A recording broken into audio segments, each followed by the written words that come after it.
frère qui est à côté de toi. Tu vas souhaiter des bonnes choses pour lui.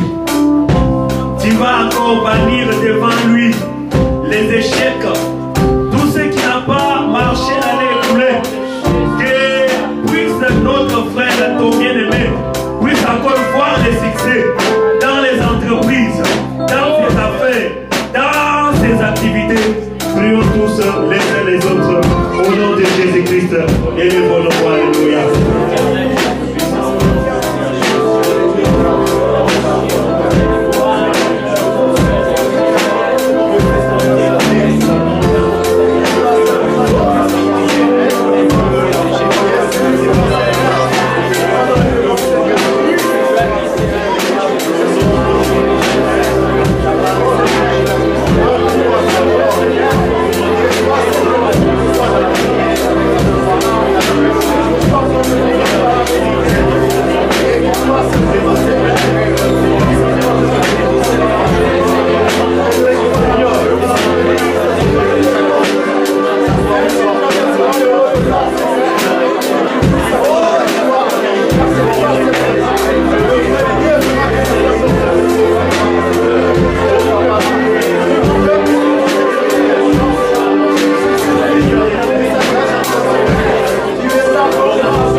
Amen. Amen.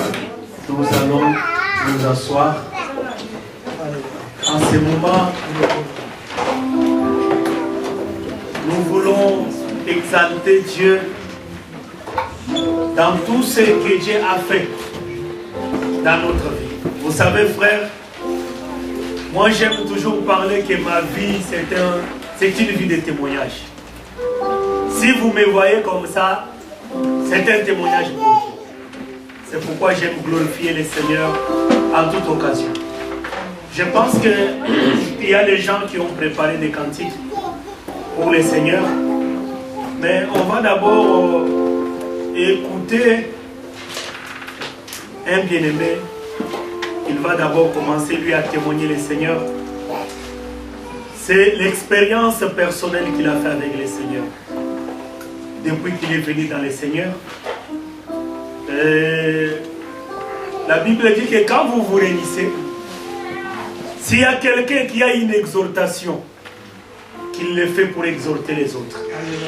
Celui qui a un cantique, il doit le faire pour exhorter les autres. On va commencer avec l'ennemi Virgile. C'est lui qui va nous parler. Il va témoigner de son expérience personnelle avec le Seigneur. Bien-aimé, le Seigneur dit que comme tu ne veux pas me témoigner devant les gens, moi aussi j'aurai honte de toi devant mon Père. C'est pourquoi, bien-aimé, ne nous taisons pas. Il faut avoir l'habitude de témoigner le Seigneur. S'il t'a donné même un chien, même un chat, il faut témoigner le Seigneur. Amen. Les frères Virgile, oh, que le Seigneur te soutienne. Shalom. Shalom. Je voudrais d'abord vous remercier pour toute cette chaleur. Mes enfants et ma femme sont à 100 km d'ici, mais j'ai une grande famille ce soir. Même si je suis bien blanc. Mais le Seigneur est en train de me noircir à l'intérieur. Amen. Amen. Et je me sens de plus en plus proche de vous et de toute votre culture et surtout du Seigneur Jésus-Christ qui est commun entre nous. Amen. Et donc dans ce cas-là, nous sommes tous frères. Il n'y a plus de problème. Amen. Merci pour tout ce que vous avez préparé encore ce soir. Et j'ai pu en profiter après le travail. Je me sentais épuisé dans le RER en arrivant ici parce que j'ai travaillé toute la journée jusqu'à 2 heures du matin. Et je me sens en pleine forme. Après tous ces chants, toutes ces prières et toute cette force que nous avons ce soir ici. Voilà, je voudrais commencer simplement par le début et peut-être comme Paul dire que je suis moi-même circoncis le 8e jour, hébreu, fils d'hébreu, et quant à la loi, 25 ans de fervent croyant en la loi, et aujourd'hui croyant dans le Seigneur Jésus-Christ. Amen.